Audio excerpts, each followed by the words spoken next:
भारत की 11 शास्त्रीय भाषाएं। सही कहा।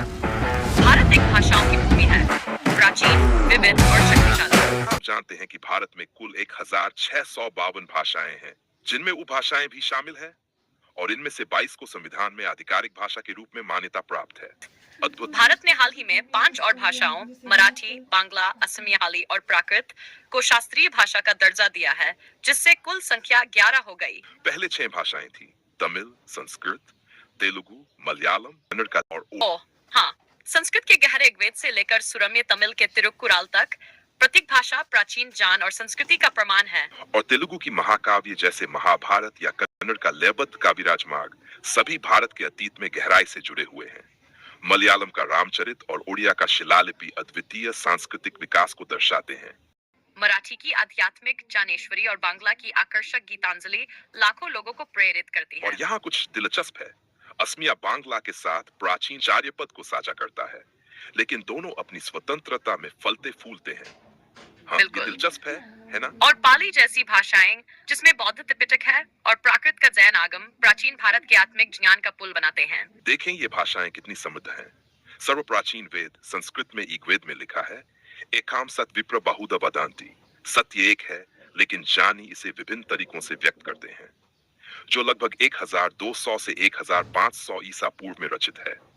या वासुदैव कुटुंबकम, संसार एक परिवार है, महाउपनिषद से 5वीं-4वीं शताब्दी ईसा पूर्व।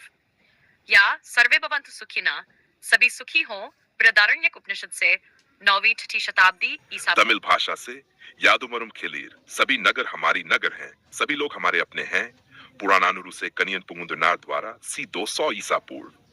इन्ना सेथराय ओर्थल अवन नन्नायम सेतु विदाल, यदि कोई आपको नुकसान पहुंचाता है तो इसे भले से लौटाएं। थिरुक्कुराल 3री शताब्दी ईसा पूर्व से। तेलुगु सत्कर्ममुलु चेई पपमुलकु डोरमाई, अच्छे कार्य करो, पापों से दूर रहो, पूर्णा भागवताब्दी से। कन्नड़ से खायाकबे कैलासा, काम पूजा है, बसवन्ना के वचन 12वीं शताब्दी। मलयालम से जानम जानला सधुना दनियम सदुपदेशवनम नान, जिसका अर्थ है मैं अपना नहीं हूँ, मैं धार्मिक और जो अच्छे सलाह देते हैं उनका हूँ। थेंचथतु एजुथाचन के आध्यात्म रामायणम 16वीं शताब्दी से, जो निस्वार्थता और धार्मिकता पर केंद्रित है। उड़िया से सबुथारु बड़ा धर्म सत्य, सबसे बड़ा धर्म सत्य को बनाए रखना है। सारला महाभारत 15वीं शताब्दी से सत्य के नैतिक मार्ग को प्रेरित करता है। मराठी से विचार करा मजिया भक्तिया जनारेया संता आचा मार्ग, उन संतों की तरह सोचें जो राइचसनेस के मार्ग पर चलते हैं। संत तुकाराम के अभंगा 17वीं शताब्दी से, जो न्याय परायणी के महत्व को उजागर करता है।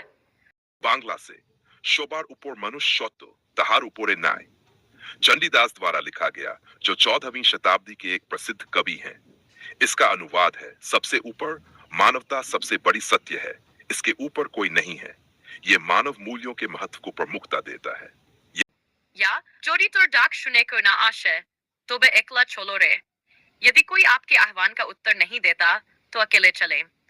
रविंद्रनाथ ठाकुर की गीतांजलि 21वीं शताब्दी से, जो सार्वभौमिक करुणा और दया को बढ़ावा देता है। असमिया से धार्मिक मनुहोर कोता बोगुलिये होल, जिसका अर्थ है एक पवित्र व्यक्ति के शब्द न्याय परायणी के घंटे की तरह होते हैं। शंकरदेव के कीर्तन घोषा 16वीं शताब्दी से, जो नैतिक चर्चा के महत्व को उजागर करता है।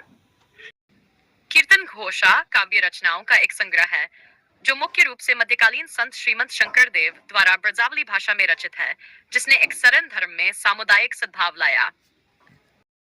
पाली से अतदीपो भावा, अपने स्वयं के प्रकाश बनो, धम्मपद 3री शताब्दी ईसा पूर्व से, जो बुद्ध का आत्म मार्गदर्शन और न्याय परायणी का उपदेश है।